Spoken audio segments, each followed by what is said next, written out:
Բարև ձեզ, սիրելիներս, մենք շարունակում ենք ձեզ հետ քննարկել Շրիմադ Բհագավատամը եւ այս պահին արդեն երրորդ երկի առաջի գլուխն ենք ուսումնասիրում, որտեղ Շուկադևը Գոսվամին ինքը անդրադարձավ առաջի հատորում ներկայացված իրադարձություններին, որպեսզի կարողանա կատարի այդ անցումը եւ սկսի քննարկել կամ պատասխանել Պարիկշիտ Մահարաջի հարցին, թե ինչի մասին էին խոսում մեծ իմաստուն Վիդուրան եւ ուրեմն կներեք Վիդուրան եւ մեծ իմաստուն Մայտրեյան, հա, երբ որ իրենք հանդիպեցին։ Ինչպես տեսնում ենք, Շուկադևը Գոսվամին ինքը համարեց ճիշտ, որ անդրադարձ կատարի Վիդուրայի կյանքում ինչ-որ քայլերին, որոնք իրենք իրականում բնորոշում են Վիդուրայի բնավորությունը, նրա մոտեցումները բավականին լուրջ հարցերին, որովհետև մենք ձեզ հետ Բհագավադ Գիտայով քննարկել ենք, որ այդ պահին երբ որ այն իրադարձությունները, որ այստեղ քննարկվում են, դա մի շատ կարևոր պահ էր արիական քաղաքակրթության համար, երբ որ քաղաքակրթությունը ինքը գտնվում էր քաղաքացիական պատերազմի շեմին, եւ դա հոգեվոր դաշտի համար չլսված իրադրություն էր, որովհետև իրական հոգեվոր դաշտը դա համագործակցության դաշտ էր, իսկ արիական քաղաքակրթությունը առաջին անգամ արիական հասարակությունը իր ամբողջ գոյության ընթացքում առաջին անգամ պառակտված էր։ Ինչու՞, որովհետև դա բնական արդյունքն է նրա, երբ որ հոգեվոր դաշտը, ուրեմն հոգեվոր դաշտի իշխանությունը զավթում են աստվածամերժ կենդանի էակներ։ Մենք ձեզ հետ ամեն անգամ խոսում ենք Դրիտարաշտրայի մասին, որը ինքը հոգեվոր տեսանկյունից կույր կենդանի էակի մարմնավորումն է, եւ դա պատահական չի, որ ինքը հայտնվել էր արիական քաղաքակրթության իշխանության ղեկին, որովհետև այդ իրադարձությունները տեղի էին ունենում աստվածամերժության դարաշրջանի նախաշեմին։ Եվ Գերագույն Աստծո անձնավորությունը ինքը միտում ուներ ցույց տալ, թե ընդհանրապես ուրեմն աստվածամերժության դարաշրջանում ինչ է կատարվելու իրական կրոնականության հետ։ Մենք տեսանք, որ արիացիները մեզ զգուշացնում են, որ աստվածամերժության դարաշրջանում կրոնականությունը ինքը ընդունելու է ձևական, այսինքն ընդունելու է ծիսակատարությունները եւ հերքելու է ներքին մաքրագործման process-ները։ Եվ այս ուրեմն իրավիճակը ինքը իրականում շատ է լրջացնում մթնոլորտը, շատ է լրջացնում խոսակցությունը։ Եվ այսպես, սիրելիներս, ուրեմն Վիդուրան, որը ինքը այն ազնվորության մարմնավորումն է, ով չի զիջում իր նվիրված ծառայությունը ոչ մի պարագայում, հա, ուրեմն ինքը միջև վերջ մնաց այն ազնվորությունը, որը միշտ խոսում էր ճշմարտությունը, փորձում էր լինել արդար, որովհետև ինքը մահվան կիսա Աստծո ուրեմն մարմնավորումն է, որը իրականում նաև արդարության ուրեմն սկզբունքն է։ Եվ ուրեմն սիրելիներս, մենք տեսանք, որ Շուկադևը Գոսվամին ինքը այսպես անցում կատարեց եւ վերհիշեց ինչ-որ իրադարձություններ, որպեսզի կարողանա վերջնականում պատասխանի Պարիկշիտ Մահարաջի հարցին, թե ինչի մասին էին խոսում մեծ իմաստուն Մայտրեյան եւ Վիդուրան։ Մենք տեսնում ենք, որ արիացիները իրենք մեծ նշանակություն էին տալիս ընդհանրապես ուրեմն մեծ հոգևորականների, լուրջ հոգևորականների հետ ունեցած զրույցներին։ Եվ այդ զրույցների իմաստը, այդ զրույցների բովանդակությունը այսպես փոխանցվում էր բոլորին, որպեսզի այն ինչ որ կատարվել է այդտեղ, եթե դա ինչ որ կարևոր գիտելիք է այդտեղ հնչել, որը մինչև այդ, ուրեմն կան ինչ որ նրբություններ, որը մինչև այդ չեն հնչել, ապա ուրեմն Գերագույն Աստծո արիացիները կներեք, իրանք այդպես էին վարվում այդպիսի խոսակցությունների հետ, որ այսպես մեկը մյուսին փոխանցելով տարածում էին, թե ինչ խոսակցություն է տեղի ունեցել եւ ինչ թեմաներ են քննարկվել եւ մեծ հոգին ինքը ինչ պատասխաններ է տվել այդ հարցերին։ Իրականում այո, դրա համար է հենց որ արիական քաղաքակրթությունը այլ կերպ, ես միշտ ասում եմ, այլ կերպ կոչվում է բրահմանիկական քաղաքակրթություն, որովհետև արիացիները իրենք շատ մեծ տեղ էին տալիս գիտելիքին, իսկ ինչու էին իրանք մեծ տեղ տալիս գիտելիքին, որովհետև հենց ինքը գերագույն Աստծո ազնվորությունը Բhagavad Gita-ի էջերում, ինչպես տեսնում ենք, մենք հիմա հենց այդ գլխի մեջ ենք այնտեղ, ինքը պնդում է, որ միայն հոգևոր գիտելիքի շնորհիվ է, որ կենդանի էակը կարող է հաղթահարել իր էգոիզմը։ Ինչու է սա կարևոր, որովհետև էգոիզմն է պատճառը բոլոր տեսակի նյութական աշխարհում գոյություն ունեցող ուրեմն տառապանքների եւ անհանգստությունների։ Իսկ կենդանի էակները իրականում թեկուզ եւ էգոիստ են, բայց բոլորն էլ ուզում են խաղաղ կյանքով ապրել։ Եվ դրա համար ուրեմն գերագույն Աստծո ազնվորությունը, երբ որ փորձում է աջակցել կամ օգնել մարդկությանը, որպեսզի ինքը այդ հարցը լուծի, դա արվում է այդ դրա հաշվին, որ ինքը ներկայացնում է, որ դա լուծվում է միայն մի մեթոդով, դա հոգևոր գիտելիքն է։ Եվ դա էր պատճառը, որ արիացիները իրենք կուլտիվիրովել էին։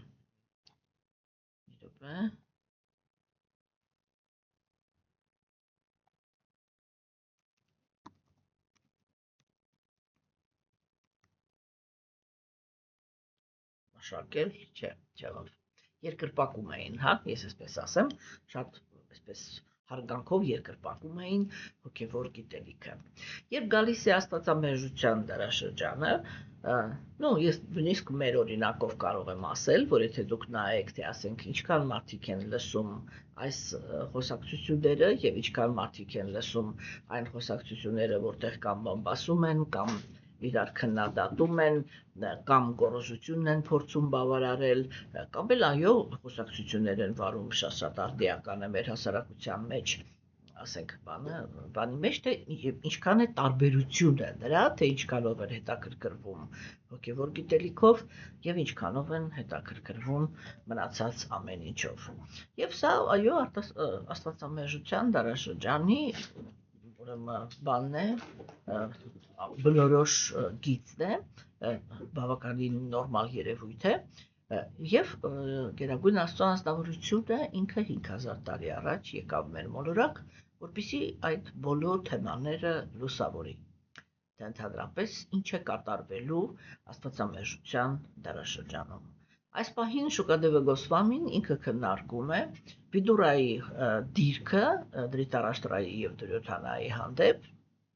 այսինքն ինքը վերադարձավ այն իրադարձություններին, որտեղ եւ Վիդուրան ընդունեց այդ որոշումը, որ ինքը հեռանալու է։ Եվ ուրեմն ես կարդամ մեր այսօրվա տեքստերը եւ մենք շարունակենք մեր խոսակցությունը։ Շիմեդ Բhagavatam առաջի երկ, կներեք երրորդ երկ, առաջի գլուխ, տեքստ 11-ից։ Վիդուրան ասաց.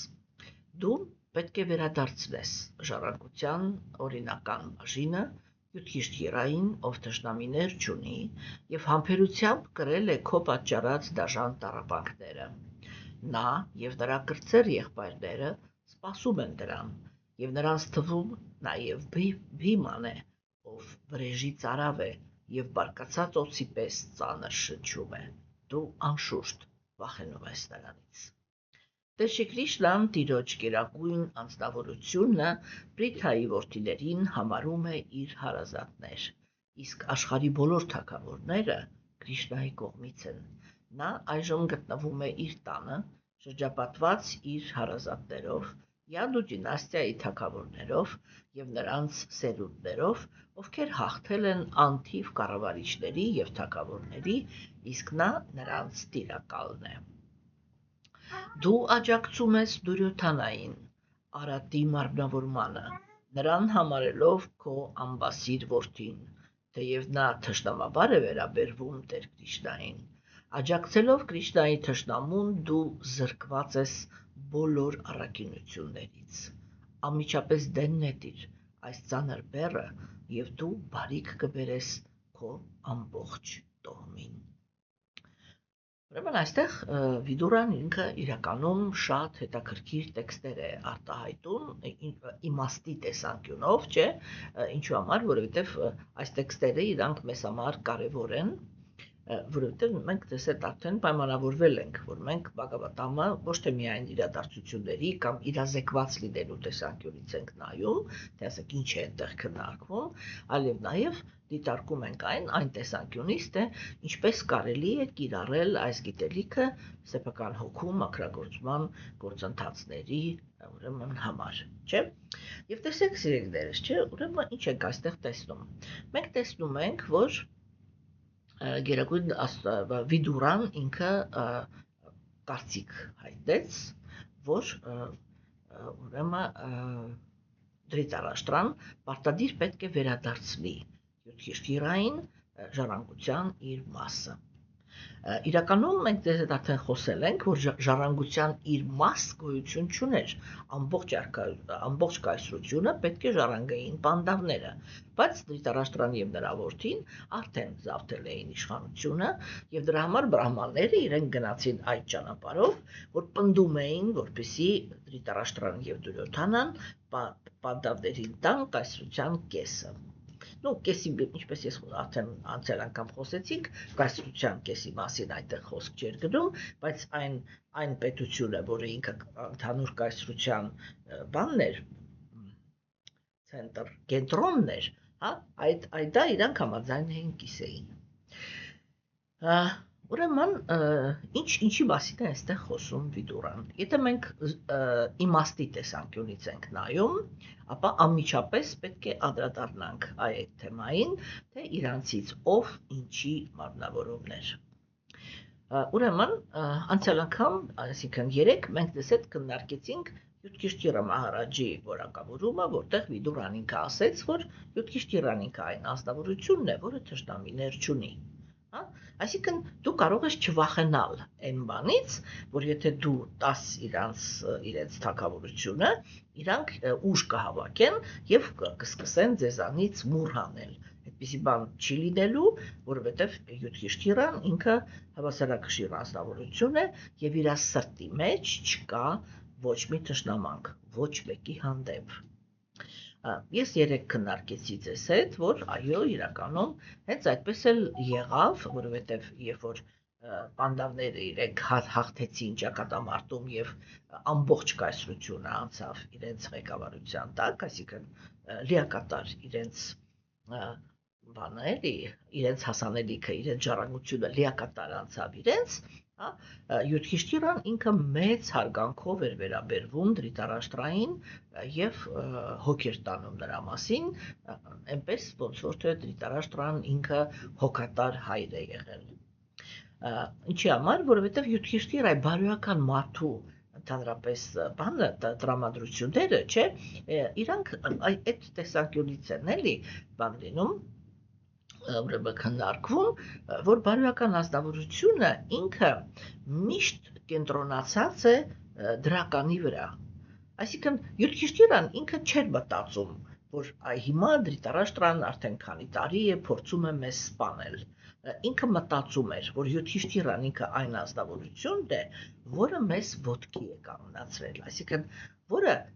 իրականում մեզ մեծացրել է։ Հիմա թե ինքը այդ մեծացնելու ընթացքում ինչպես է վերաբերվել մեզ, դա արդեն կարևոր չի։ Մենք կենթանի ենք մնացել ենք արքայական ընտանիքի անդամներ, չգիտեմ ինչ, այդ ամենի ինչ որ մնացել ենք, մենք դրանով պարտական ենք Դրիտարաշտրային, վերջ։ Այնքը մեզ կերակրել է, հա, մեծացրել է, հա, всё, ուրեմն ինքը ինչ էլ ուզում է դրանից հետո անել, համարվում է այսպես, ինքը մեր հայրն է, ոնց ուզել է, այդպես էլ վարվել է, հա, եթե ես շատ կոպտացնեմ։ Հիմա ուրեմն սիրելիներս, չէ,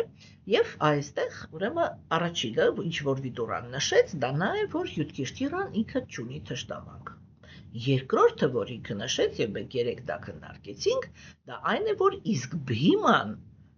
լցված է մուր հանելու ցանկությամբ, որովհետեւ հատկապես նրա այն պատճառով, որ ուրեմն Դրիտարաշտրայի որդիները փորձել էին վիրավորել Դրաուպադիին։ Դա աննախադեպ միջադեպ էր, երբ որ արիական քաղաքակրթության մեջ անհարգալից էին վերաբերվում կնոջը։ Կարելի ասել դա առաջի այդպիսի արարքն էր, որը ինքը ոնց որ սիմվոլ է լիներ, էլի, նրա, որ գալիս է այն դարաշրջանը, որտեղ տղամարդիկ այսպես են վերաբերվելու կանանց։ Եվ ուրեմն, սիրելիներս, չէ, Դրաուպադին, որի հետ այդպես էին վարվել, ինքը բախտի աստվածուհի է, որը իրականում նախատեսված էր պանդավների համար, այսինքն կրոնականության համար, չէ, եւ մենք տեսանք, որ աստվածամերժերը իրենք գազազում են այդ գաղափարից, որ բախտի աստվածուհին ինքը կարող է բարյացակամ լինել կրոնական անձնավորությունների հանդեպ, ինչու, որովհետև իրենք իրականում չեն սիրում Աստծուն, չեն ընդունում նրա գոյությունը, շատ հաճախ, այսինքն երկու տրամադրություններ կան, աստվածամերժերը իրենք արհամարհում են Աստծուն, համարելով, որ ինքը չկա, կամ թշնամանք են տածում Աստծո հանդեպ, համարելով, որ ինքը կա, բայց անարդար անձնավորություն է։ Ինչու է անարդար, որովհետև ինքը Բhagavad Gita-ում հենց ինքը իր բերանով հայտարարել է, որ ինքը նյութական աշխարհ է գալիս, որպեսզի պատժի արատավորներին եւ պաշտպանի ուրեմն արդարներին։ Չէ՞։ Եվ այսպես, սիրելիներս, ուրեմն ամբողջ բանը այդ ջղայնությունը Դրիտարաշտրայի որդիները եւ նրա աջակիցները թափեցին հենց դրանով, որ անհարգալից վերաբերվեցին, Դրաուպադիի մազերի հանդեպ, այսինքն իրան ուղղակի մազերից բռնած, թագուհուն մազերից բռնած քաշ տվեցին, բերեցին, ուրեմն դրեցին այնտեղ, հա, եւ ասենք, օրինակ ես այդպիսի աշակերտուհի եմ ունեցել, որը իրանք հիմա էլ են մայր ու դուստր, որոնք իրենց անցյալ կյանքում իրենց նետել են ցած զամակ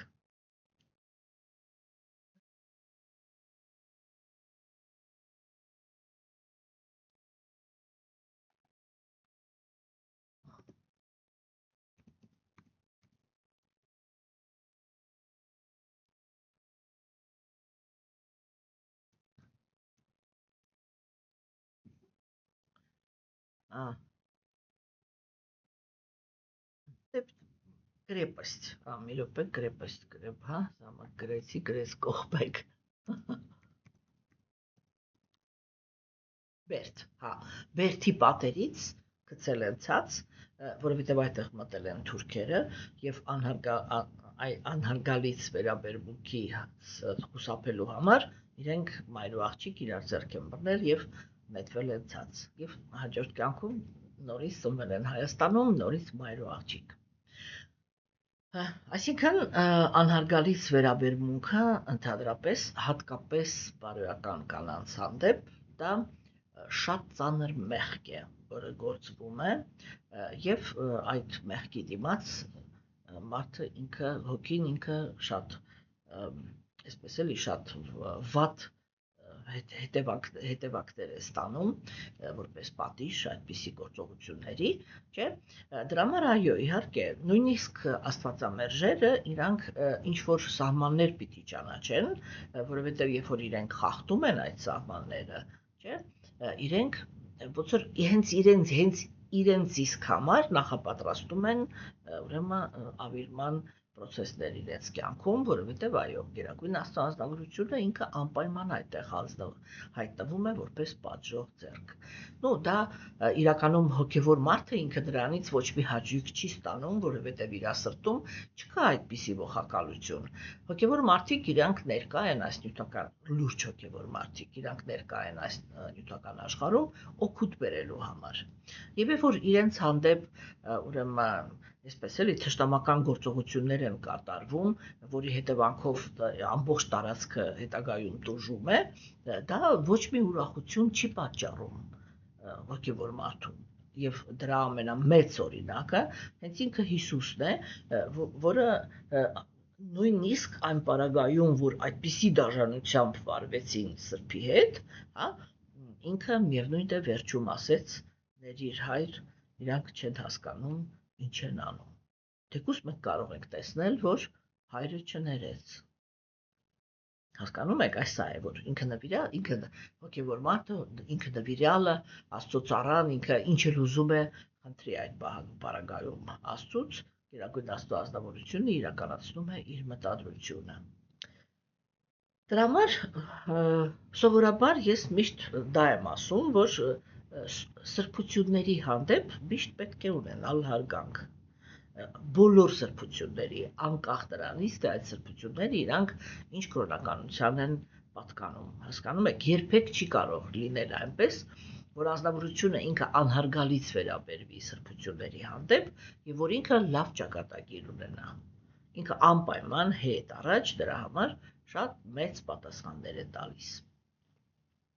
Եվ ուրեմն, սիրելիներս, չէ, այն Դրաուպադին ինքը հենց այդ ազնվորությունն էր եւ այո, Մահաբարատան ինքը հենց այդպես էլ քննարկում է, որ Դրաուպադին դարձավ պատճառ, որ տեղի ունեցավ այդ պատերազմը։ Հասկանում եք։ Եվ ուրեմն, որովհետեւ Դուրյոդանան եւ նրա մտերիմները պետք է պատասխան տային այդ անհարգալից վերաբերմունքի համար։ Հիմա, սիրելիներս, եւ տեսեք ասենք, չէ, դրանից հետո թվարկվեց ուրեմն Բիման ինքը հիշենք դա, որտեղ սա շատ կարևոր սիմվոլ է, Բիման ինքը այն վճռականությունն է, որով հոգևոր մարդը ինքը ղեկավարում է իր ագահությունը։ Հասկանում եք, այսինքն կամ այլ կերպ ասած, ինքը այն ազնվորությունն է, որը ղեկավարում է, հրաժարվում է, կներեք, որը հրաժարվում է բոլոր տեսակի այն վայելքներից, որոնք իր համար ավելնորդ են։ Հասկանում եք, հիմա տեսեք, այստեղ մենք հետաքրքիր իրադրություն ենք, չէ՞ ստանում։ Մի կողմից արիացիները իրենք կրոնականությունը տանում էին դեպի այն ուղղություն, որ կրոնականության, ուրեմն իրանք երբ որ թվարկում են կրոնականության 4 բաները, 4 կոմպոնենտները, հա, ուրեմն իրանք ասում են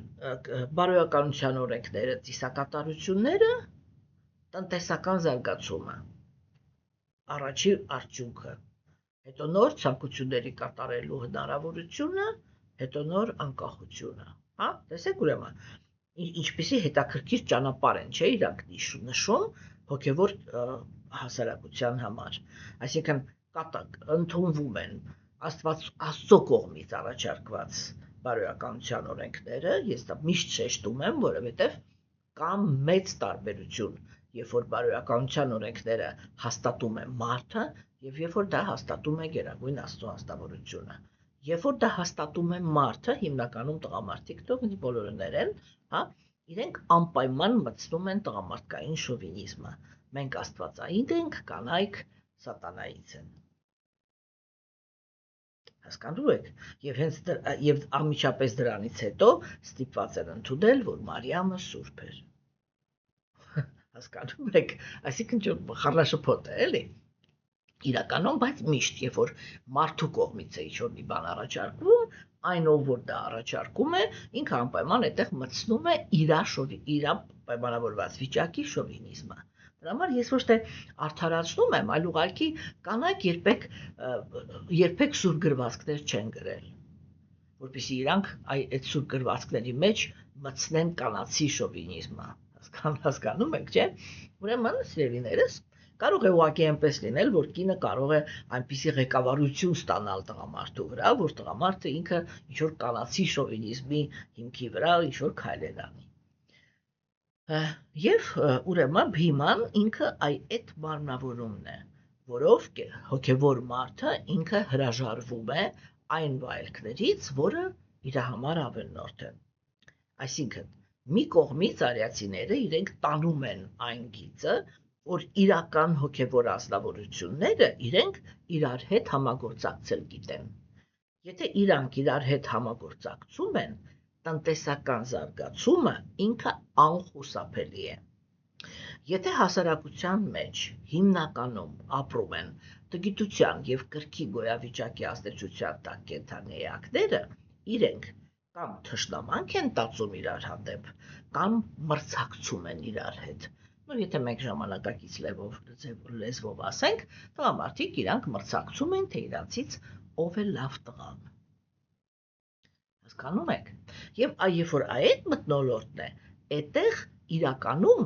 համընդհանուր, այսինքն որպեսզի հասարակությունը ինքը լինի տնտեսապես զարգացած, չի կարող դա տեղի ունենալ։ Տնտեսական զարգացումը ինքը տեղի է ունենում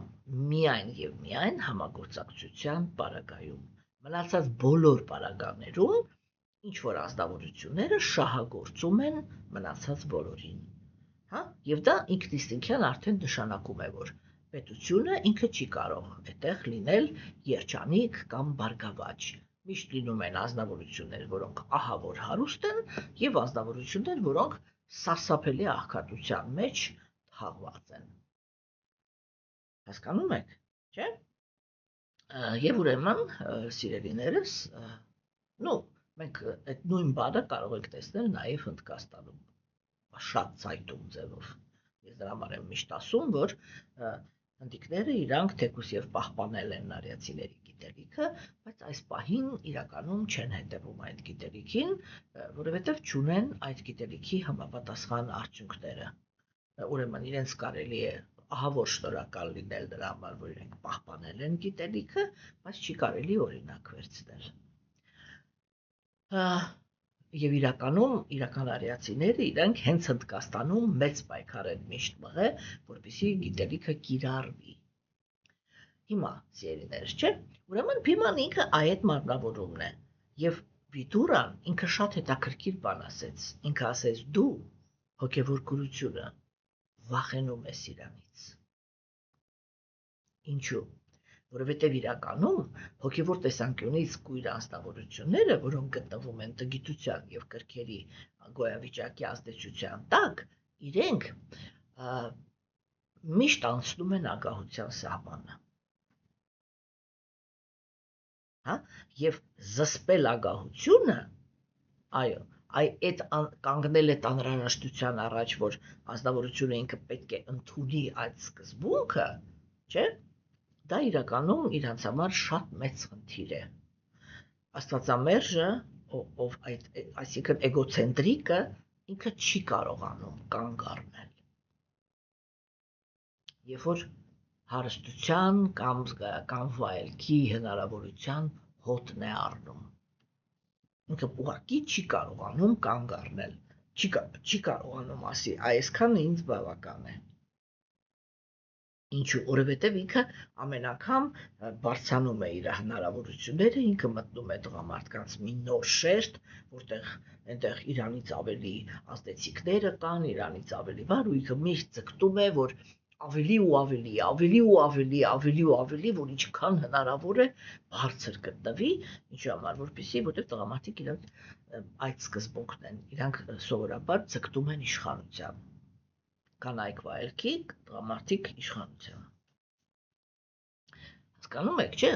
տղամարդու համար իշխանություն ունենալը շատ կարևոր է, որովհետև դա իրան դիրք է տալիս հասարակության մեջ, ինչու համար, որտեղ ինքը այդ ժամանակ կարողանում է ինչ ուզում է այն էլ անի,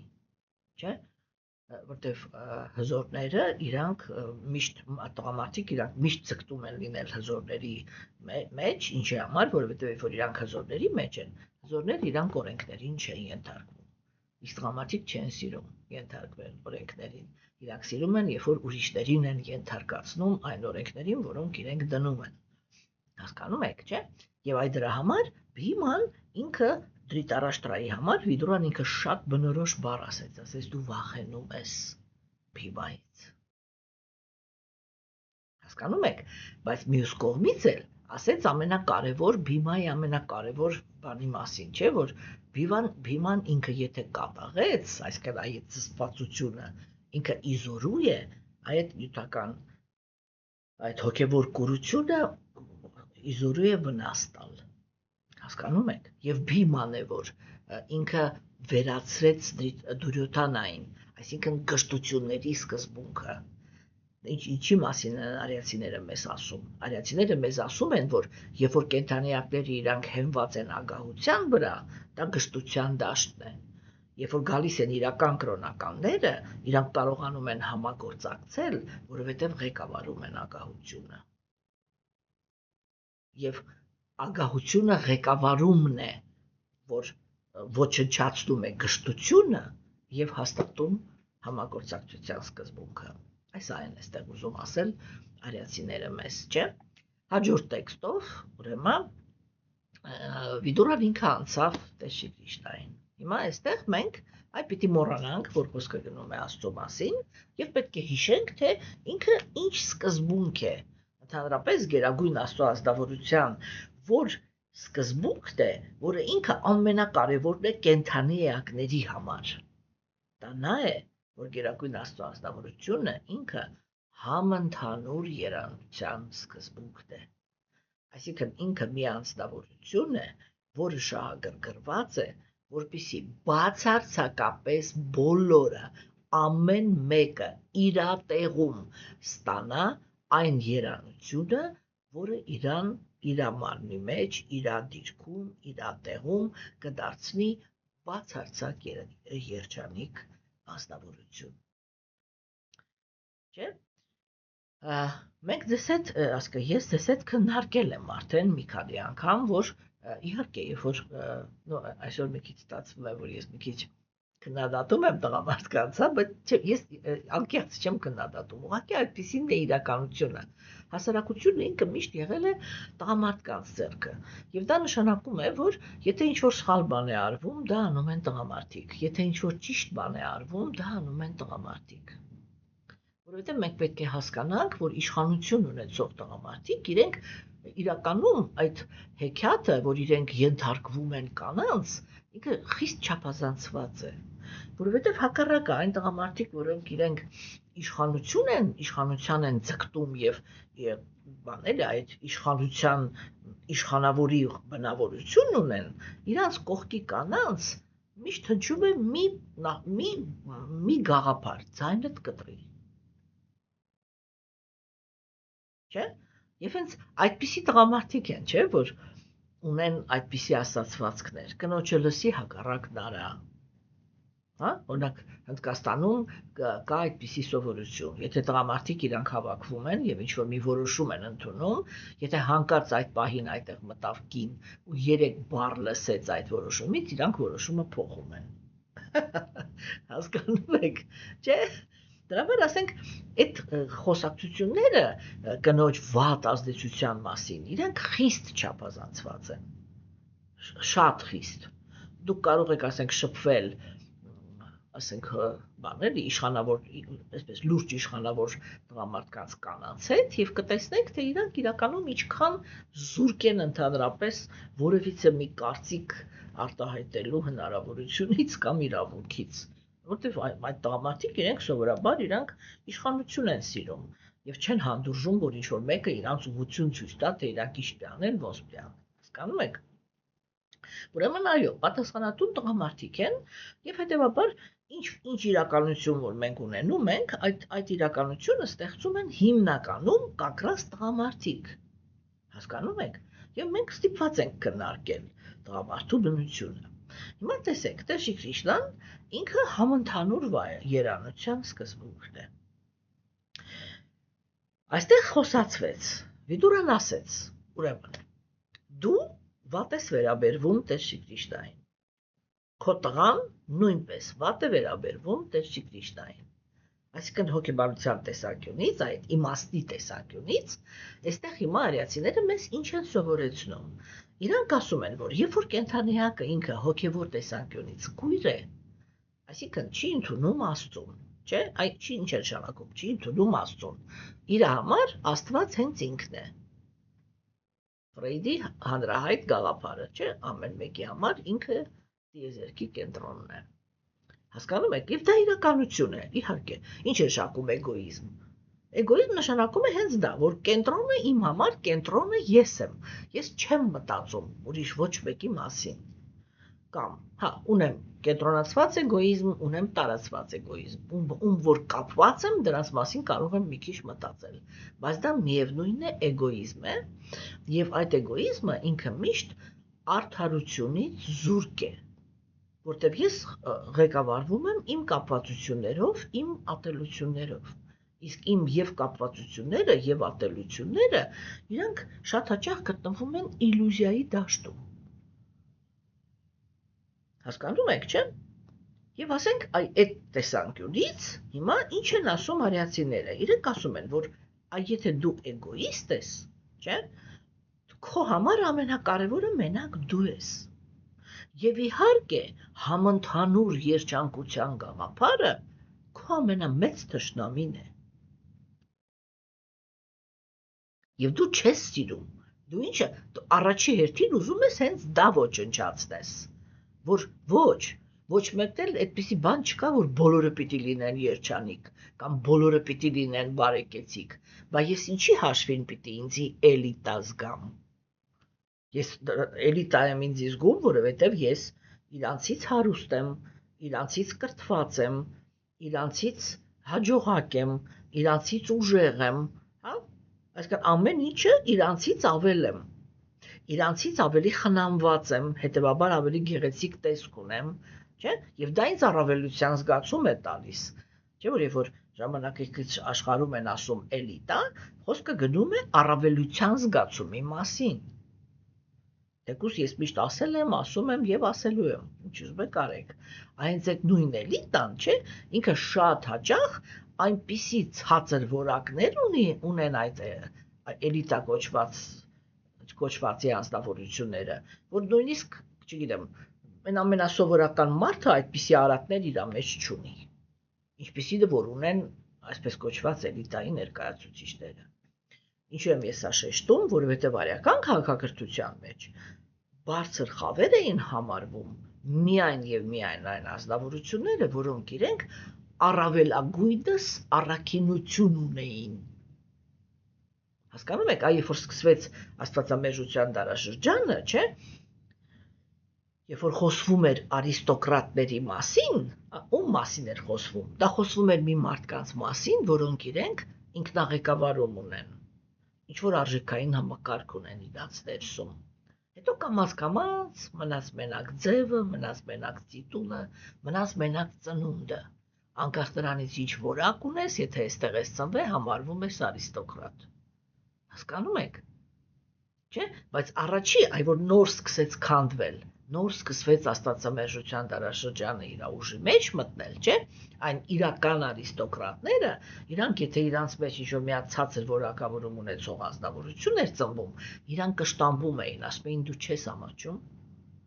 այ դու չես ամաչում, չէ՞ որ քո պատկանելիությունը ինքը քեզանից պահանջում է վեհ պահվածք։ Իսկ ով ես դու вообще։ Հա, այդ ով ես դուերը սկսեցին ինչքան ավելի ու ավելի շատ ծնվել այդտեղ, ինչու որտեղ աստվածամերժության դարաշրջանն էր։ Արիացիները այն գլխից ասել են աստվածամերժության դարաշրջանում բոլոր խավերում ծնվում են չանդալներ, այսինքն կենդանիակներ, որոնք իրենք ազատ իրենց զգայարանները բավարարելու ցանկությունից բացի ուրիշ ոչ մի ցանկություն չունեն։ Հասկանում եք, եւ այդ բարոյականության կանոնները, չգիտեմ, ռիցարստվը, ասպետությունը, հասկանում եք, այդ ամեն ինչը ինքը այսպես կամաց վերացավ։ Եվ այո, այդ իմինը արիական քաղաքակրթության այդ համ ու հոտը ինքը վերացավ ասպետների վերացումով։ Այդ վերջի, այն ամենավերջի, ես իմ պլինտուսից ցածր մակարդակի ազնվականություններ։ Եվ վсё, եւ ամեն ինչը արդեն ներթափանցվեց նախանձով, երկերեսանիությամբ, խորամանկությամբ, դաշնությամբ, չգիտեմ, այս թշնամանքով եսի միջը։ Հասկանում եք։ Եվ մենք դա հայտնվեցինք այն իրականության մեջ, որին հայտնվեցինք։ Երբ որ մոլորակի վրա եկավ Տեր Չայտանյան եւ հայտարարեց ուրեմն բանը, այս աստվածամերժության դարաշրջանի մեջ հոգևոր բանի ծաղկունքի դարաշրջան, հա, հնարավոր դարձավ դեմոկրատիա։ Հնարավոր դարձավ ազատ քաղաքացի, մարդու իրավունքները։ Հա, հիմա տեսեք, հիմա հենց այս պահին նորից փորձ է կատարվում այդ ամեն ինչը հետ բերել եւ սովորական մարդուն դարձնել ստրուկ։ Այսինքն ազատությունները հետ խլել եւ իշխանությունը ինքը իրավունք ունենա սովորական մարդու հետ վարվի այնպես, ինչպես որ ինքը ուզում է։ Իսկ երբ որ արդեն այդպես է եւ չկա մարդու իրավունքների պաշտպանություն, դա միշտ ավարտվում է նրանով, որ սովորական մարդը ինքը պիտի լինի ծայրահեղ աղքատ։ Եվ վերջ։ Հասկանում եք, սիրելիներս։ Հիմա ուրեմն այստեղ Վիդուրան ինքը խոսեց դրա մասին, որ դու չեք սիրում Տեր Քրիստոսին։ Այսինքն ձեզ համար մահացու է մտածել, որ բոլորը իրավունք ունեն լինել երջանիկ։ Հա, հիմա հետո ինքը ասեց. Տեր Քրիստոսն ինքը հիմա հեռու է, այսինքն այստեղ չի։ Եվ դրա համար է, որ դուք կարողանում եք այստեղ ինչ ուզում եք անեք։ Հա, ինքը այնտեղ շրջապատված յադուներով, այսինքն իր ածեղը, որտեղ ինքը որ հայտնվել էր, հա, իր համար հանգիստ իր կյանքն է ապրում, արքայական, որտեղ ինքն էլ էր արքա, եւ ուրեմն եւ ինչ ասվեց այստեղ, որ ինքը յադուներով է շրջապատված, որոնք որ հաղթել էին փաստացի բազմազան պատերազմներում։ Եվ այստեղ ես միշտ բարձրացնում եմ այդ հարցը, որ մարդիկ իրենք տղամարդիկ կներեք, հա, սովորաբար հասկանում են այդպես, որ ահա արիացիները իրանք եղել են կռվող, հաղթող, բան, այսպես իրանց իշխանությունը հաստատող տղամարդիկ են եղել, դրա համար են, որ ժամանակակից տղամարդիկ, եթե իհարկե ընդհանրապես ձգտում են, միայն դրա համար են ձգտում լինել արիացի, որտեղ արիացիները իրանք եղել են անպարտելի զինվորներ։ Ոչ մեկ չի կարողացել, մենք դա սկզբում քննարկել ենք, չէ, որ արիական քաղաքակրթության պաշտպանները իրանք եղել են այնքան անհաղթելի, որ Տեր Քրիստոսն ինքը ստիպված է եղել արիական քաղաքակրթությունը ներսից ջարդի, որտեղ դրսից ոչ մի այդպիսի ուժ չի գտել, որի միջոցով կարելի էր արիական քաղաքակրթությունը վերացնել։ Իսկ այն պիտի վերանար, որպեսզի կարողանար գար աստվածամերժության դարաշրջանը։ Եթե այդ զինվորներից գոնե մի հոգի մնար կենդանի, աստվածամերժության դարաշրջանը չէր կարող կայանալ։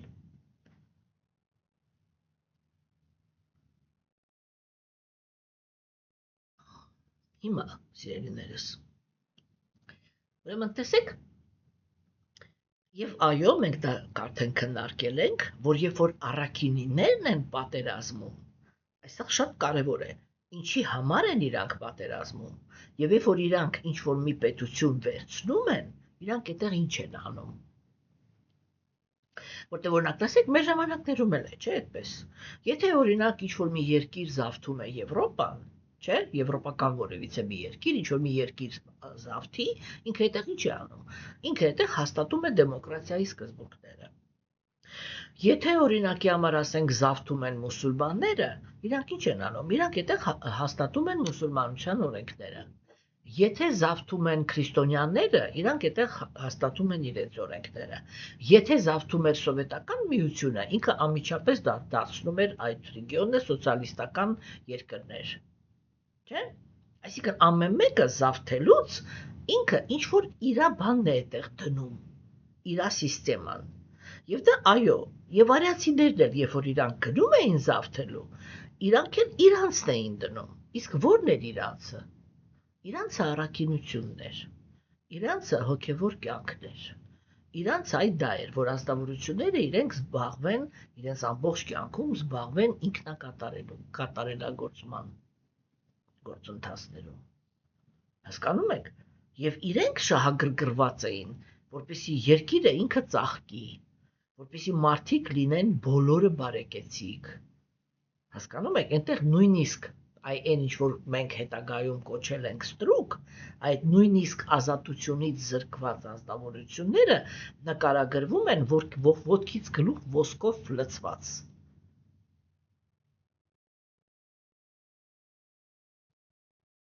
Հասկանում եք, այ մի հատ կարդացեք, ասենք, տեսեք, երբ որ իրանք նկարագրում են, որ ասենք, երբ որ ինչ որ մի ազնվական աղջկա ամուսնացնում էին,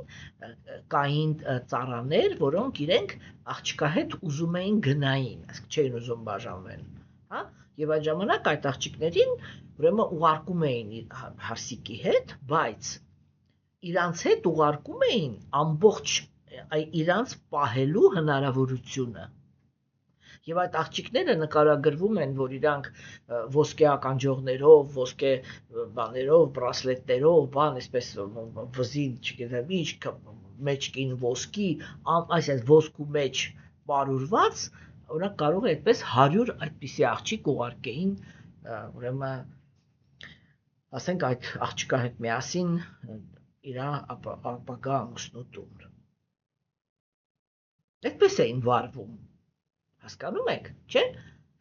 Եվ երբ որ այստեղ է խոսացվում նրա մասին, որ ասենք հիմա արիացիներն էին իրենք զավթում, իրանք այ դա էին անում։ Իրանք չէին բռնաբարում կանանց, կողոպտում տղամարդկանց, սպանում երեխաներին եւ եսի միջանում ծերերին։ Չէին ավիրում քաղաքները, հողին հավասարացնում, թուլացնում պետությունը, որպեսզի ենթարկացնեն։ Այդպիսի այդպիսի գործընթացներ չկար։ Իրանք հաստատում էին այն ինչ որ իրանք էին, որ բոլորը պիտի լինեն երջանիկ։ Всё։ Հասկանում եք, եւ հիմա Վիդուրան ասում է, այ ինքը դուք իրան հանդեպ թշնամաբար եք վերաբերվում։ Եվ մենք պետք է հասկանանք, որ էգոիստի հոգեբանությունը ինքը հենց այդ դրանում է։ Եթե մենք դա չենք հասկանում, մենք իլյուզիայի մեջ ենք գտնվում։ Հասկանում եք, այսինքն մենք մշտական սպասում ենք մարդուց մի բան, որը ինքը, այսպես էլի, սկզբունքորեն չի կարող անի, որտեղ իր գիտակցության մեջ չկա այդ գաղափարը, որ բոլորը պիտի լինեն երջանիկ։ Իր գլխում կա միայն գաղափար. ես եւ նրանք, ում ես սիրում եմ, պիտի լինեն երջանիկ։ Հասկանում եք, եւ եթե օրինակ ասենք պետության մեջ կան անձնավորություններ, որոնք իրանք աղքատ են, դա միանգամից խոսում է նրա մասին, որ արքան ինքը իր տարածված էգոիզմը, դա ինքն է ու իր շրջապատը։ Եվ դրանից այն կողմ ինքը ոչ մեկին չի սիրում եւ ոչ մեկի մասին հոգ չի տանում։ Ինքը մնացած բոլորին օգտագործում է իր շրջապատը հարստացնելու համար։ Հասկանում եք։ Սա այդպես ակնհայտ մեխանիզմներ են, չէ՞։ Եվ պրոստը ուղղակի հոգեբանությունը պիտի հասկանանք, թե դա որտեղից է գալիս։ Այ արիացիները իրանք դա են ասում, որ եթե անձնավորությունը ինքը էգոիստ է, չէ՞, ինքը իր ուղեղի մեջ պրոստը չկա այդպիսի գաղափար, որ բոլորը պիտի լինեն երջանիկ։ Եվ ում էլ ուզում է մենք բերենք իշխանության, մենք անպայման այդ իրականության մեջ ենք հայտնվելու։ Ինչ-որ առանձին անձնավորության մեղադրել, որ ինքը բոլորն են այդպիսին է հասկանում եք աստվածամերժության դարաշրջանում։ Հատուկ է, եթե չգիտեմ, ինչ հրաշք պիտի լինի այդ, որ կրակով պիտի մանգանք այնպիսի մարդու, որը ինքը գալով իշխանության, այդ օրինաչափությանը չենթարկվի։ Ամեն ինչը մենակ կախված է այդ կետից, թե ինչն է մտնում նրա տարածված էգոիզմի մեջ, այսինքն ովքեր են իր կապվածությունները։ Այստեղ մենք կարող ենք տարբեր տեսակի բաներ ստանալ, որտեղ մենք կարող ենք ունենալ անձնավորություն, որի տարածված էգոիզմը դա հայրենասիրությունն է։ Այ եթե դա է տարածված էգոիզմը, ինքը կարող է եւ փորձ կատարի, որպեսզի բոլորը լինեն լավ, որպեսզի բոլորի համար լավ լինի։ Հասկանում եք, բայց միևնույն է, քանի հասարակության մեջ շատ են տգիտության եւ կրքի գոյավիճակի ազդեցության տակ գտնվողը, եթե նույնիսկ առաջնորդը ինքը լինի առաքինի, ինքը չի կարող այնպես անի, որ բոլորը լինեն երջանիկ, որովհետեւ հենց ինքը հասարակության մեջ ապրում են նրանք, ովքեր առավելություն են ուզում, այլ ոչ թե հավասարություն։ Հասկանում եք, այս բաները պիտի հասկացվի։ Հիմա, երբ որ Վիդուրան ինքը ասեց դուք չեք սիրում Տեր Քրիշտային, ինքը դա ասեց, որ հոգևոր տեսանկյունից քույրերը իրանք չեն սիրում հավասարության գաղափարը, իրանք չեն սիրում համագործակցության գաղափարը, իրանք սիրում են մրցակցել եւ այդ մրցակցության մեջ հաղթել։ Վերջ ուրիշ որ այսինքն առավելության հասնել։ Դա է իրանց կյանքի նպատակը։ Հա։ Հիմա վերջի տեքստով ինքը ասեց դու աջակցում ես Դուրյոթանային Արատի մարմնավորմանը նրան համարելով քո ամբասիր որդին։ Թեև դա թշնամաբար է վերաբերվում Կրիշնային։ Այսինքն այստեղ մենք դա արդեն քննարկեցինք, չէ՞։ Հիմա համընդհանուր երանությանը, չէ՞, մենք արդեն ասում ենք, այն ամենապրիմիտիվ երջանկության հիմքը դա համագործակցությունն է։ Մի ձեռքը երբեք ծափ չի տալիս։ Հասկանում եք։ Հիմա, երբ որ հոգևոր մարդը ինքը ապրում է Աստվածամերժերի հասարակությունում, այսինքն այսպես կոչված աշխարհիկ հասարակությունում, չէ, ինքը երբեք չունի երկրորդ ձեռք։ Հասկանում եք, երբեք չունի երկրորդ ձեռք։ Եվ դրա համար ինքը ոչ տնտեսապես է կարողանում եսի միջ կերպով բանանի, հաստատվի, ոչ ես, ոչ էլ։ Եթե ինքը տնտեսապես հաստատվում է, դա միշտ նշանակում է, որ ինքը այդ երևույթի ղեկավարը, ինքը նյութապաշտ է, հա, նպատակը հարստանալն է եւ ինքը թույլ է տալիս, որպեսզի հարստանան նաեւ նրանք, ովքեր որ աջակցում են նրան, որ ինքը հարստանա։ Վերջ։ Եվ դա միշտ կատարվում է ինչ որ մեկի հաշվին, չէ՞։ Հասկանում եք։ Եվ այդ երկրորդ ձեռքի գաղափարը ինքը շատ կարևոր գաղափար է, ինչու համար, որովհետև Տեր Կրիշնան ինքը այդ երկրորդ ձեռքի գաղափարն է համագործակցելու միջոցով երջանկության հասնելը, չէ՞։ Իր Դուրյոթանան ինքը բացարկությունների սկզբունքն էր։ Ինքը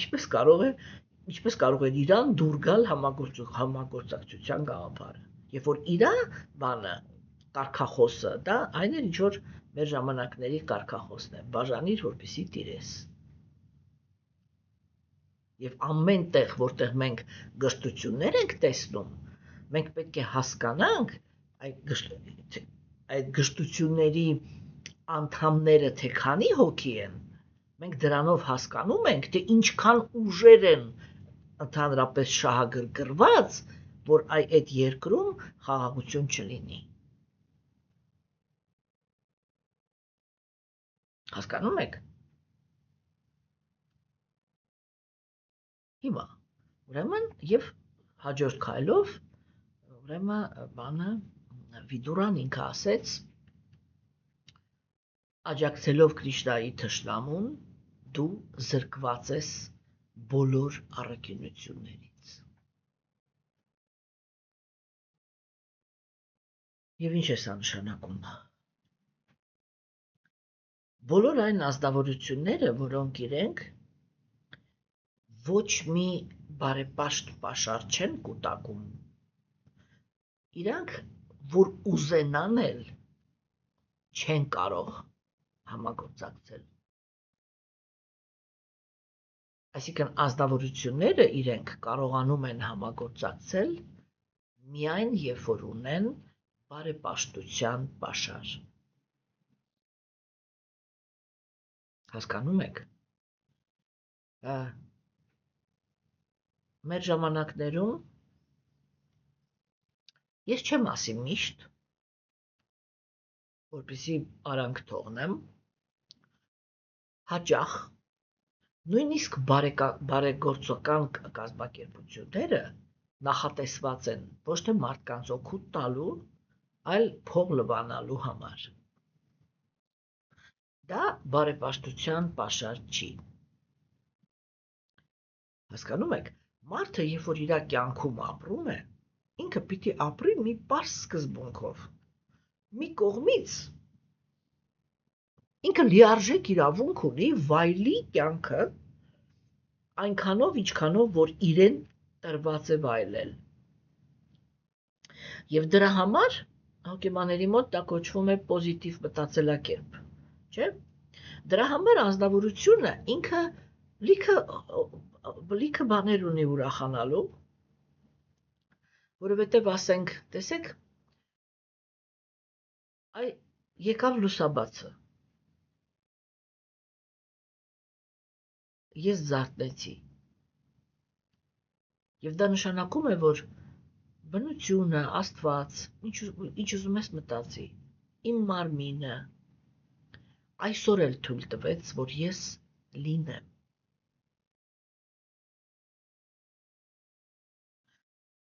Ազնվորությունները, որոնք իրանք դժվար կյանք ունեն, իրենք չեն գնահատում իրենց գոյությունը։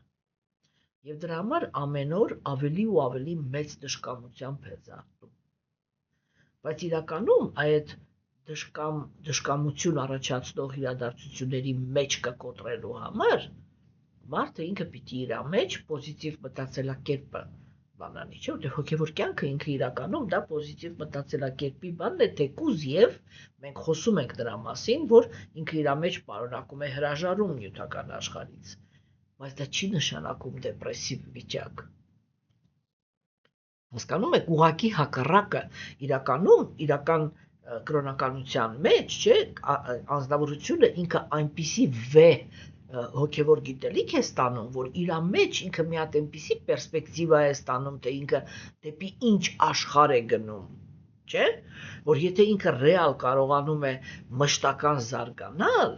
ինքը ամեն օր ավելի ու ավելի մեծ ուրախություն է զգում նրանից, որ ինքը գնում է դեպի այն աշխարհը, որտեղ բոլորը երջանիկ են։ Եվ դա է, չէ, հոգևոր մարդու ներքին հիմքը, որ ինքը ունի հրաժարում նյութական աշխարհից, որովհետև հասկանում է, որ այս աշխարհում իրականում այդ էլի բիզոբլեչնայը, այդ բառը, որ ասում ես անամփ ինչ որ մի հատ տաղտկալի բան է ստացվում, էլի, այդ բիզոբլեչնայը счастье, այսինքն ոչինչով չհարամված երջանկություն պրակտիկորեն չի լինում, հատկապես աստվածամերժության դարաշրջանում։ Եթե դա լինում է ուղղակի մի պահ։ Հասկանում եք, չէ՞։ Եվ ուրեմն, սիրելիներս, չէ՞, սրա մասին է խոսքը, որ անձնավորությունը ինքը պետք է ունենա այդ բաների պոզիտիվ մտածելակերպ, չէ՞։ Եվ այո, երբ որ զարթնում ես, պիտի մտածես դրա մասին, որ շնորհակալ եմ։ Ուզում եմ ասեմ, այո, շնորհակալ եմ իմ մարմնին, շնորհակալ եմ բնությանը, շնորհակալ եմ Աստծուն, եթե ինքը կա, որ ես այսօր էլ կամ, որտեղ քանի դեռ կամ, ես հնարավորությունների աշխարհում։ Չէ, դրա համար ինչ են ասում մարդիկ, իրանք ասում են, քանի դեռ դու կաս, դու ամեն ինչ կարող ես փոխել։ Այո, սա ուժեղ մարդկանց կարգախոսն է։ Եվ ամեն մարդ ինքը ունի այդ ընտրությունը։ Ինքը ինչ է ընտրում։ Լինել ուժեղ, թե լինել թույլ։ Հասկանում եք։ Եվ այս վերջի խոսքով, երբ որ Վիդուրան ասեց, դու թշնամաբար ես վերաբերվում համընդհանուր երջանկության բանին, սկզբունքին, եւ դա նշանակում է, որ դու բարեպաշտություն չունես։ Այսինքն դու ոչ մեկին, ոչ մի պարագայում, ոչ մի լավություն չես արել։ Ինչի մասին է այստեղ խոսքը։ Ինչ է նշանակում ընդհանրապես բարեպաշտություն։ Բարեպաշտությունը դա է, որ երբ որ ես իմ կյանքում ապրում եմ, ես ունեմ իմ մեջ մի համոզմունք, որ ցանկացած անձնավորություն, որը ինձ կհանդիպի, ես իրան պիտի տամ այն ամենալավը, ինչ որ իմ մեջ ունեմ։ Եթե ամենալավը նա է, որ ես կարողանում եմ հարգել, ուրեմն պիտի տամ հարգանք։ Եթե ամենալավը նա է, որ ես կարողանում եմ ընկերություն անեմ, ուրեմն պիտի ընկերություն անեմ։ Այն ամեն ինչը, ինչ որ իմ մեջ ամենալավն է, դիմացինը, երբ որ ինքը մտավ իմ կյանք, պիտի ինձանից ստանա այն ամենալավը, այսինքն իմ արդյունքների ամենաբարձր պտուղը, ես պիտի կիսեմ բոլորի հետ, ով որ մտավ իմ կյանք։ Ինչ է դա տալիս։ Չէ՞ որ ասենք, բարեպաշտությունը դրանով չի ավարտվում, չէ՞, որ օրինակի համար ասենք, չգիտես, ես մի հատ աղքատի հանդիպեցի, իրան տվեցի փող։ Ինքը դրանով չավարտվեց, չէ՞։ Այդ գործողությունը ինքը ալիք ունի, որովհետև այն ազնվորությունը, որը վերցրեց այդ գումարը, ինքը կարողացավ այդ օրը ինչ-որ մի խնդիր լուծի, չէ՞։ Կարողացավ մի կտոր հաց առնի, կամ կախված նրանից, թե դու իրան ինչքան տվեցիր, օրինակ ասենք, այո, ես դեմ եմ, եթե ազնվորությունը ինքը կարող է, օրինակ, մարդուն, որը հասել է այդ կետին, որ դուրս է եկել փողոց եւ ձեռք է մեկնել, չէ՞։ Եվ եթե քո համար օրինակ ասենք 1000 դրամ տալը, 5000 դրամ տալը, 10,000 դրամ տալը, 20,000 դրամ տալը, կախված քո հարստությունից, պրոբլեմ չի, այ որ այդպիսի ազնվորությունը ինքը 100 դրամ է հանում եւ տալիս այդպիսի մարդուն, դա բարեպաշտություն չի, դա ժլատություն է։ Հասկանում եք։ Իհարկե, այո, այսինքն դա իր շարունակությունը ունի։ Մարդը վերցրեց քեզանից։ Ինքը տեսավ, որ դու շռայլ էիր, այսինքն եթե դու միջին մարդ ես, դու միջին մարդուն համապատասխան, օրինակ 1000 դրամ տվեցիր։ Այդ 1000 դրամով այդ ազնվորությունը արդեն կարող է առնել մի հատ հաց, մի քիչ պանիր։ Եվ այդ պահին, երբ որ ինքը դա անում է, բարեպաշտությունը դա է, այդ պահին, երբ որ ինքը դա անում է, ինքը ձեզ շնորհակալ է մնում։ Որովհետև դու ինչի մասին էիր մտածում։ Դու ոչ թե մտածում էիր նրա մասին, որ հա պարտքս կատարեմ, ես մի հատ 100 դրամը գցեմ այնտեղ գնամ 200,000-ի առևտուր անեմ։ Եվ այդ մարդն էլ նախանձողոտ աչքերով նայի գնացող եկողին, թե ինչ այսպես լիքը սեցկաներով գրած գալիս են, գնում են, եսի ինչ են անում, չէ՞ օրինակ հիմա մի հատ խանութ կա, որի մոտ մի հատ տատիկ են նոր էր հայտնվել, այդ տատիկը նստում է ինսուլտ տարած է։ Մարմնի մի մասը համարյա չի շարժվում, չէ՞։ Ու գիտեք, ասեք, ես այ անկեղծ եմ ասում, այնքան եմ ուրախանում, որ սենց ամեն անգամ, երբ որ ես իրան տեսնում եմ, անպայման, այն ինչ որ ես կարող եմ անպայման հենց անմիջապես այդտեղ ինքը արդեն գիտի, մի անգամից վեր է կենում, սկսում է գալ դեպի ինձ, չէ՞։ Բայց ասենք ինչի վրա եմ ուրախանում, էլի, որ ասենք այնքան այդպիսի մարդ կա, որ այնքանով է իրան աջակցում, որ նայում ես, տեսնում ես, ասենք ինքը ինչպիսին էր, երբ որ նոր էր այդտեղ նստում, հիմա ասենք նայում ես, տեսնում ես, տակ ժակետ ունի հագը, հա, կամ կոշիկները փոխվեց, ասենք հագուստը փոխվում է։ Հասկանում եք, մեկ նույնիսկ ուզում եմ ասեմ, Մարիկ ջան, վերջը այդտեղ այնպիսի տեսք ես ունենալու, որ բոլորը մտածելու են դու ամեն ինչ ունես, ինչի համար քեզ փող տան։ Հասկանում եք։ Բայց դա իրականում մարդը ինքը պիտի հասկանա, որ եթե ազնվորությունը ինքը այդտեղ նստել է եւ ընդամենը ինչ որ մի հատ ժակետ է մեկից ստացել 100 տարվա հագված, հագել է իր վրա, դա չի նշանակում, որ ինքը արդեն այնքան բարեկեցիկ է, որ առիթ չունի նորից դուրս գա եւ ձեռք մեկնի։ Հասկանում եք, այսինքն այդ սկզբունքը, որ մարդը երբ որ ինքը այդպես է վարվում, չէ, դա միշտ ալիք է։ Բարիության ալիք է եւ դա է բարեպաշտությունը։ Երբ որ դու սրտանց ուզում ես, որ ոչ մեկ քո կողքի, քո շրջապատում ոչ մեկ նեղ չլինի։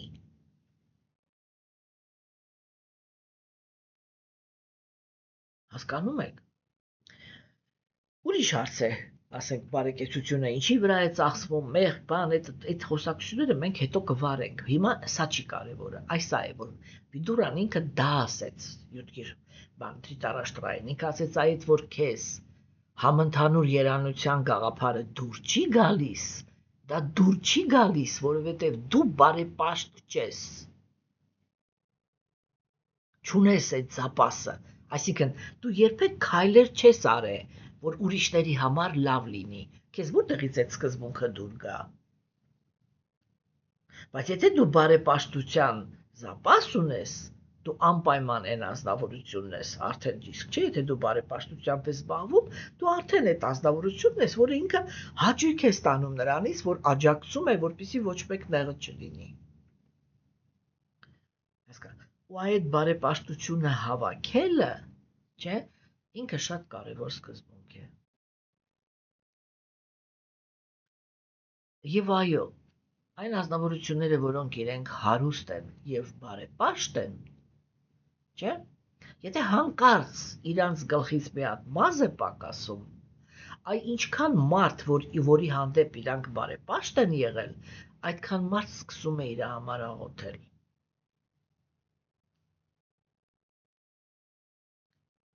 Հասկանում եք։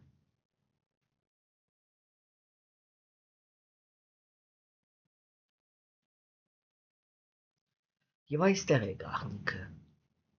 թե ինչպես է ընդհանրապես իրականացվում համընդհանուր երանության սկզբունքը։ Դա հնարավոր է միայն այն դեպքում, եթե հասարակության բոլոր անդամները բարեպաշտ են։ Մնացած բոլոր դեպքերում ազնվորությունները իրենք պայքար են մղում առավելության համար։ Այդտեղ մտնում է թշնամանքի եւ մրցակցության օրենքները։ Իսկ այդտեղ համընդհանուր երջանկության մասին խոսք անգամ լինել չի կարող։ Սրա մասին էին Վիդուրայի խոսքերը, եւ Վիդուրան վերջում ինքը դրիտարաշտրային ասեց. «Դեն նետի այդ ոչ բարեպաշտության բեռը քո ուսերից, հա, եւ դաթարի, որպես քեզ որդի ընդունես բանսարկությունների եւ ռազդորի եւ վիճաբանությունների սկզբունքը։ Դա բեռ է քո ուսերին, դեն նետի դա»։ Եվ այս տեսանկյունից, եթե դուք իհարկե օգտագործում եք մեր հանդիպումները ձեր հոգևոր առաջընթացի մասին, այս սկզբունքի շուրջ պետք է մտածել եւ վերանայել, եթե հանկարծ հայտնաբերեցիք, որ բարեպաշտ չեք։ Եվ այսօր այսքանը, սիրելիներս, ստեսություն ձեզ։